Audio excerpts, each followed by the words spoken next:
when we created our Industrial Province Society, the legal advisor from Co-op UK said, no, no, no, don't restrict it to community energy, just leave it completely open what you might do as a community. So by default, our M&As are actually very broad, because we might take over the pub, we might create a village shop, we might do whatever. And so we were on a hiding to nothing from the starting point then. And then the other thing that's occurred to me, everybody's talked about all these projects having a 25-year life. And we all sit there after a couple of glasses of wine after we finished our board meeting saying, so who's worried? Because I ain't going to be here. And we've tried to recruit people. We've actually just managed to recruit one extra person to our board. So that's 1 in 3 years, after a lot of trying as well. 6. And it's really hard. So what are we going to do about succession planning, and how do we protect ourselves? Because, we're trying to run them as a business as best we can with good governance, but Christ, I might leave, I might get divorced, I might die, I don't know, whatever might happen. And then the other thing, just for everybody here, actually one of the things that's really interesting about the movement at the moment is the advent of modular schemes. I don't know if you've seen these things. Modular schemes. You can actually buy a biomass boiler in an ISO container built in Germany, and it arrives on a lorry, and you just plug your wood chips in the back of it, and it starts from day one. And there's another company in England now, it's based near Southampton, who've just built the first anaerobic digester in an ISO container. So it will actually do a sort of medium-sized hotel. So you put all your waste food, all your slops into it, or it would do a couple of good schools. So the technology now is getting really accessible, really affordable, and actually also you can move it. You don't have to be stuck with one location if that location doesn't work. So there's a little bit of good advice perhaps for the future. But what about M&As and succession? I mentioned that because, particularly of where we are today, in that a lot of groups start out with an environmental focus. So just broadly having poverty deviation in there can cover most things. Not having that at all, which has happened previously, and just talking about benefiting the environment basically cuts that out later if you don't have it in. So it's fine to have it broad. I think you can then have it later down the document, talking about objectives, being more specific. But sort of to be aware that it should be in there somewhere. Yeah, sure. And in terms of succession planning, that's, I think, in the future, we're doing some work now and helping a couple co-ops to transfer assets, and I think at some point, there'll be more of that happening, especially once you've got, thousands of groups across the UK, is just looking at, what's, you've got some liabilities as an entity back, you've got to repay if you've got debt, your debt provider, your shareholders. You could just donate the panels and just wind the thing up. So there's different, depends on the group, I suppose. Yeah, sure. But we are all directors of the company, that's the point. Yeah, yeah. Yeah. So, every group's different. So I'd say just keep at it. and any reactions on any reactions or observations on the point about sort of modular systems? Yeah, I think as you were talking there, I think I found I was doing that thing. I was like, oh yeah, that's really cool, and I immediately started thinking of all the ways that you could use that. And so I suppose my only real reaction is that the power of possibility there as well is, even if that's not the thing that you're looking to do right there and then, to be able to talk about the things that we can do or the things that we're going to be able to do in 5 years actually helps to connect this work to a longer term thing, and actually say, even if you're not totally sold on the technology we have now, this isn't what we're going to be working with in 10 years time. There's loads going on. I think it also goes back, sort of linking the two, is the vision of the group. So what are you really trying to achieve as a group? Have you set yourselves up just to do one-off project? Are you looking to supply or provide energy in your whole local authority and more broadly beyond your locality? And how ambitious are you in your endeavours? So that sort of goes back to technology point around this could just be the first point. Your first project could be one of many, and if there is an ambition to grow, then there is a lot that needs to go into how it's set up to attract local people and refresh the board. Yes, Yeah. thanks. As an ordinary non-technical person, I find it really difficult to know where to go for advice or to tell me what is available and what the pros and cons of it are and how to find it. You have perhaps various firms promoting various things that some of them may not work. I've noticed particularly some vertical wind turbines that never seem to be turning, that were thought originally to be the most brilliant idea, but seem to have fallen by the wayside. It's really hard to know what sort of technology you might usefully go for, and where to get impartial, unbiased advice on the pros and cons of it. In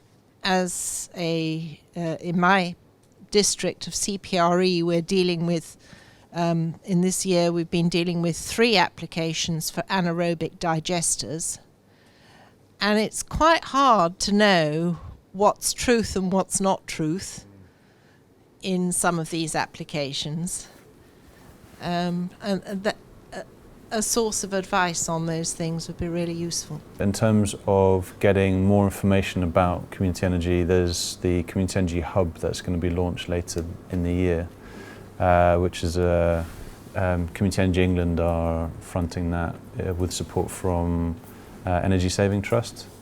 So that'll be a portal where there'll be a lot of information around, what is this, what are we talking about, what is community energy? Basic stuff, plus case studies, examples, but then drilling down into the nuances of particular technologies. I'd say the approach that we've seen, because we've supported one organisation to develop an AD project, is they wanted to really reinvent the wheel, and actually our advice is keep it simple. There's enough technology out there that you don't have to do that. There's enough proven technology that you don't have to go for the latest, coolest, it sounds really exciting technology, when there's something a lot closer to something that's been out there for a number of years, that's proven works. It's going to perform in 5-10 years time and beyond that. And I guess going back to the comment I made around commerciality is there's not just the equipment, but the firm sitting behind that. So there is a tension in trying to support local businesses, but equally you want to be backing an outfit that's going to be able to provide you with warranties and isn't going to fall over in a couple of years' time and leave you. Well, yeah. Or at least that they're there to fix the explosion, because they're just in terms of solar panels and PV installers. There's what's called the solar coaster. With the change of the feed-in tariff, and there was a bunch of organisations set up installing. They folded, and who's there to come and monitor and upgrade and replace the inverters and all that? That you need an outfit that's going to be there in however many years, has the balance sheet to support that technology. So there's kind of a combination of things. Just one other thing to add, if that's all right. I think one of the things that's really nice about coming into community energy now is that you don't have to reinvent the wheel, and there is actually there's a wider community of people who've actually done this stuff already. So I think there's a slightly underexplored but increasing role for peer mentoring. This world is full of energy geeks who love being asked about technical stuff, and there's a few programs that I've come across, and I think they're starting to proliferate a bit more for actually connecting up groups who are just starting with more experienced ones. So certainly within the groups that we work with, I can think of half a dozen people who would love to talk to you about that kind of thing. So maybe come and chat to me at the end, and we can look at what the options are. Thank you. Yeah, gentleman at the back. A couple or 3 years ago, our local church installed ground source heating. And a year after it went in, I went to investigate, and I was told, oh, it's been very unreliable. It's never working. Then, after I dug a bit more, I discovered that somebody who'd been on the team commissioning it had this idea about making it predict the weather by taking in temperatures from all around the world and working out what was going to come. He put this system in to control it, to make it more efficient, and it didn't work. Nothing wrong with the system itself, he just didn't install it, as I call it, out of the box. He installed something really clever to control it, and that just didn't work. What's the lesson for us all to learn from that? Install it out of the box by a reputable installer, and then when it fails, and it will fail, you know that you've got a standard product with a standard install, and it will be a standard fix. Not, Don't let amateur enthusiasts. yeah, keep people like me well away from it. I guess another slightly practical question. In the projects I'm involved in, some of them are on commercial buildings. It's not just public buildings, schools and village halls and things. Who has got any experience of contracts, not at the setup stage, but 5-10 years into the life when the farmer sells up or the business changes? Have enough people gone through this process to understand what happens, how it works? We're focused mostly on the setup stage, to be frank, so we don't have that much visibility on that. In terms of the resale, I mean, we'll see in the contract the ability for sale. There are sort of things to flag in terms of groups that are developing projects, and then if you want to resell a project, if you're a registered society or industrial province society or co-op, there might be an asset lock in there. You might not be able to sell that asset. If you're talking about the building below, so if you've got, yeah, so then there's if you've set it up right, then you've got legal tenure over the lease agreement. You've got a debenture on that. If you're a funder, if you're the group that's taken the lease, it's registered at the land registry, so there's covenants in place and abilities to secure that, and it'll be down to the contract as to what's written in it. And again, going back to the presentation, it's making sure that those sorts of terms are in there in the contract at the beginning, because some people might read the contract and go, looks too onerous for the owner, and let me take that out. And that's the kind of clause you need in there. That's the worry. Yeah. If you recognise the practicalities, it all looks so horrific. The target roof owner said, hey. Yeah, I mean, so there's sort of the right to buy. So domestic level is something that's really important from where we stand, is looking at, if you're doing a portfolio of projects, what happens to the right to buy. So if you're a local authority, it's going to come down to negotiation with the group to say, right, who's going to pick up the tab if there's a mass sale of properties. How do you enforce the transfer of that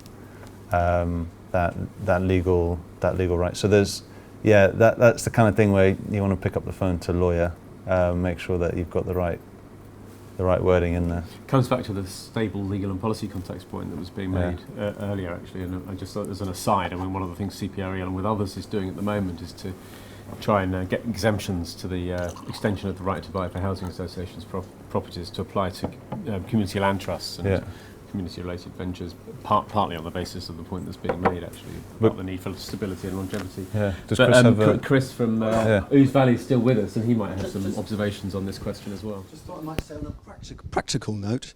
This morning I had to go to Harvey's Brewery to press a button on the inverter because one tray of the electronics in the inverter is failing.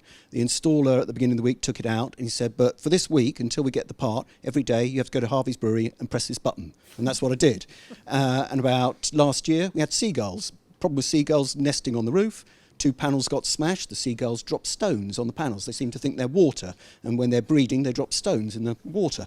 And so we had a lot of seagull crap to clean off the panels last year. And these are just everyday things we have to deal with. I mean, I'm paid by Vesco to look after those on behalf of the shareholders, and that's what we do. I mean, Nick, who works with me, he's a fantastic engineer. He does all the work voluntarily, but he just loves all the technical stuff, and he comes up there and cleans the panels with me. But you don't often find people like Nick to do that.